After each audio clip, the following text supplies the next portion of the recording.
Good morning. It is August 19th, 2024. This is episode 2622, and it's the first day of the Democratic National Convention. As I said, at 6:44 a.m., my train is around 8:30 a.m., so got a little less than 2 hours, and I'm going to make this video, post it, and I'm mostly packed to just go through my list, get dressed, and head down to the train station, and maybe get there like an hour early, perhaps, and work in a coffee shop across the street a little bit. So this is a cartoon drawn for the Fredericksburg Advance.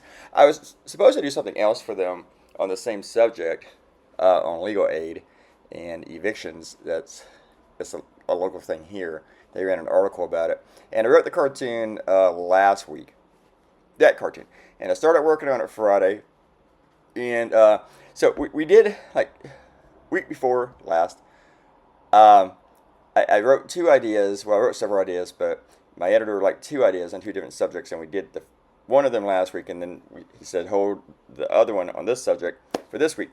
And when I got to it, I started working on it Friday, and then this idea came to me, and I thought this one was a lot funnier, and the editor loved it. He agreed with me, and so we went with it. And I threw in a whole bunch of Fredericksburg Easter eggs, so that was kind of cool. Maybe not a whole bunch of them, but a few of them. And so that was fun. Gary the Goose is this local fixture along the river and the city docks and stuff, and he's been missing, and he has his own Facebook page and stuff. I meant to link to that in the blog. And and yeah, that's that. Someone commented on Claytoonz.com saying, I don't get this cartoon.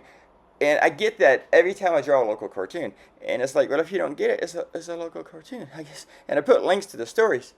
But I'm not going to spend a lot of time blogging on the local issues, because I could just post a link to the stories and let that suffice, for me anyway. The details are there to get the gist, to understand the story just as much as anybody who lives here, really. But I also understand, if it's, I understand that people don't get it, if they don't live here. So, I mean, you got to be informed on the issues to understand the cartoon. And I'm not trying to say that as in it's the reader's fault that they don't get it. It's just a fact. You got to know most of the news. Usually. I will say that when I got my job in Hawaii in 1997, they hired me based on the strength of my local cartoons, and they didn't know the issues, but they understood the cartoons, so that was kind of cool. So, yeah, it was that. So, but I wouldn't expect people to get this one if they don't know about Gary the Goose, So there's that. Yeah, fun stuff. Someone already commented on Benny's Pizza, Benny's Vitalia, I think is the name of it. It's really good. I was at a punk rock show a couple weeks ago, and one of the guys, they were from Long Island, and he gave a shout out to Benny's because they had stopped there that day, and they just like, I just want to give a shout out to Benny's. And I thought that was pretty cool if some New Yorkers were giving a shout out to Benny's. So that says something there, right? So, because that's where the best pizza in the world is, unless these guys in Long Island have never made it to New York City for some reason and had a slice of pizza. So, that's that. Oh, let's do some shout outs. Robert Cardenas of the last cartoon pretty much sums up the stakes. And I got a comment from, I think you're new, Ismark671. Thank you, DDUS. Gave us a nice comment. Evil Mike like crapulence on the sippy cup. And that is not from me. That is from The Simpsons. That's a statement from Mr. Burns. And Satanic Fatty, thank you very much for your comment.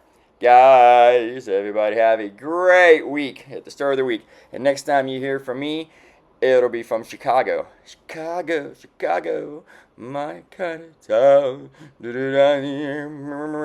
Bye.